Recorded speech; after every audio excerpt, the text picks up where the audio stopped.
वैवाहिक जीवन में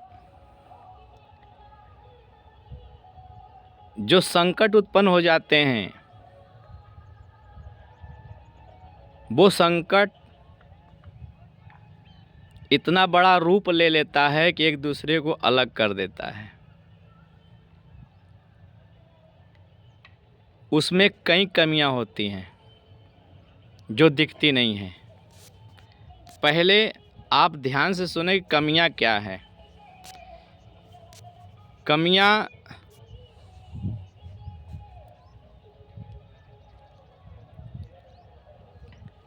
कई तो संकल्पित वचन होते हैं जो विवाह के समय वर कन्या को दिया जाता है, और उससे भी पहले 33 कोटि देवी देवताओं का आवाहन किया जाता है, पूजन किया जाता है, उनको बुलाया जाता है।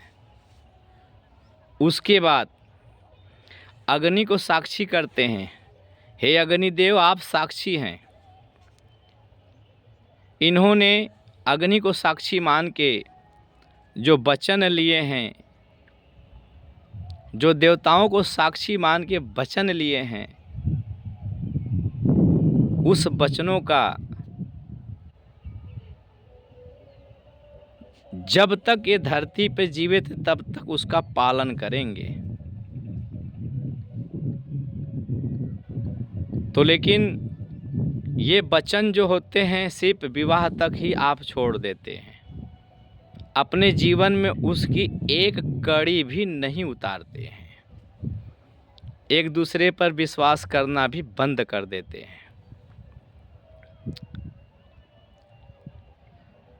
जो नहीं करना चाहिए वो करते हैं,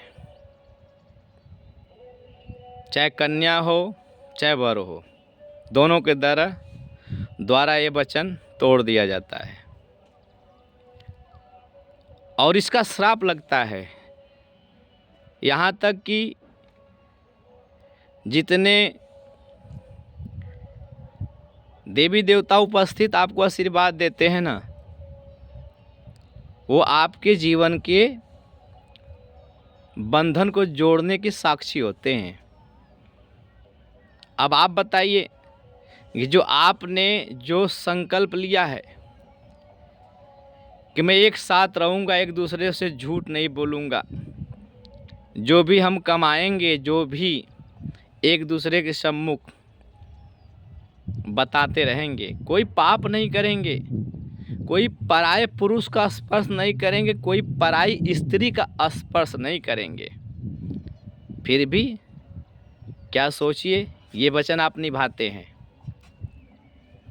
आपने तो भगवान को साक्षी बना लिए। यहाँ तक कि बहुत सारे नाते रिश्तेदार भी आते हैं, वो भी आशीर्वाद देते हैं, वो भी साक्षी होते हैं। लेकिन जीवन में जब संकट उत्पन्न हो जाता है तो जो भगवान और जो अग्निदेव साक्षी वो भी आपको श्राप देते हैं, क्योंकि जो हमारे सम्मुख, वो कहते हैं कि जो हमारे सम्मुख तुमने वचन दिया उसका एक कड़ी भी पालन नहीं किया है, इस कारण तुम जो बीज बो रहे हो वैसा ही फसल को काटोगे और जीवन भर टकराव होता है और मर्यादाएं जो सिखाई जाती है वो टूट जाती है। तो जब मर्यादाएं टूट जाती है तो जिस समय वर कन्या को लक्ष्मी का और भगवान श्री विष्णु का रूप दिया जाता है और उसका दुरुपयोग हो जाता है, इसलिए जीवन में कठिनाइयाँ उत्पन्न होने लगती है। तो प्रथम तो जो वचन आपने लिए हैं, आप नींद में नहीं रहे हैं कि नींद में वचन आपको कोई दे दिया या आपसे कोई साइन करवा लिया। पूरे सोच समझ के आपने भगवान को साक्षी बनाया है, अग्नि को साक्षी बनाया है, अपने माता पिता गुरु बांधो सबको साक्षी बनाए हो, नाते रिश्तेदार को भी साक्षी बनाए हो, फिर भी जो वचन दिए उस पे अगर आप चलना प्रारंभ कर दो को जीवन में जो प्रेम शादी के समय था वो प्रेम आपके पूरे जीवन में रहेगा। और एक दूसरे के बगैर जीवन कभी भी नहीं चल सकता है।